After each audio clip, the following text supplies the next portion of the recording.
يا صباح الفل. معصلجة معاك صح؟ الأسعار بتعلى، ما بقتش ملاحق على المصاريف، مش كده؟ عارفة إن بالك مشغول بالرزق، هيجي منين وإزاي، هيسد الاحتياجات اللي بتزيد كل يوم عن اليوم اللي قبله إزاي.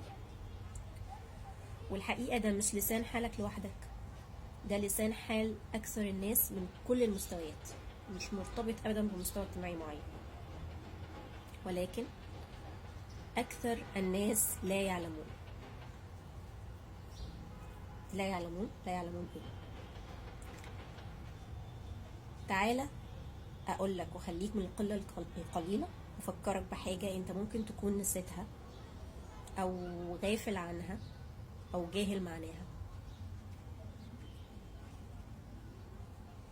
الايمان والتقوى، الاستغفار والتوبه. الايمان تاني والعمل الصالح، الانفاق. الايمان تالت والتقوى تاني، التوكل على الله. الاستغفار تاني. ايه الطلاسم دي؟ لا بس هي الحقيقه مش طلاسم ولا حاجه، دي المفاتيح المرتبطه بايات الرزق في القران. ايوه، المفاتيح المرتبطه بايات الرزق في القران. الايمان في 3 مواضع،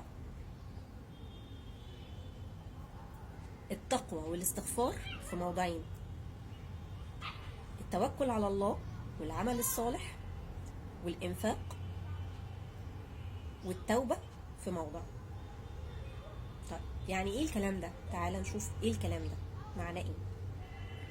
يعني محتاجين نراجع المفاهيم دي جوانا. مثلا الإيمان، أخبار الإيمان ايه؟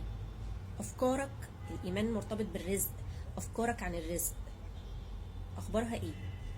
يعني هل انت مؤمن بان ربنا هيرزقك كده كده طالما انت بتسعى وبتعمل اللي عليك مهما كانت الظروف من حواليك، مهما كانت الاحداث، مهما كان اللي حاصل؟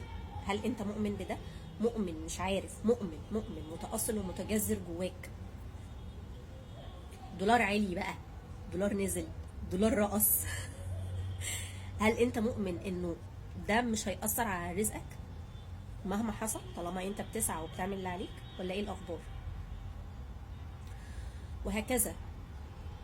اخبار العمل الصالح ايه؟ التقوى، التوكل على الله، الاستغفار، التوبة.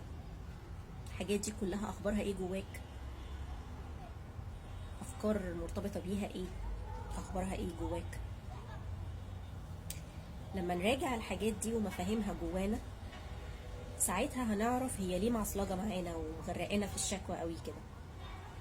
وساعتها برضو هنعرف انه الموضوع مش مرتبط بأي حاجة برانا، ولكنه مرتبط بينا احنا وبالافكار والمفاهيم دي جوانا. ها، قررت ايه؟ قررت تكون من اكثر الناس ولا من القلة القليلة؟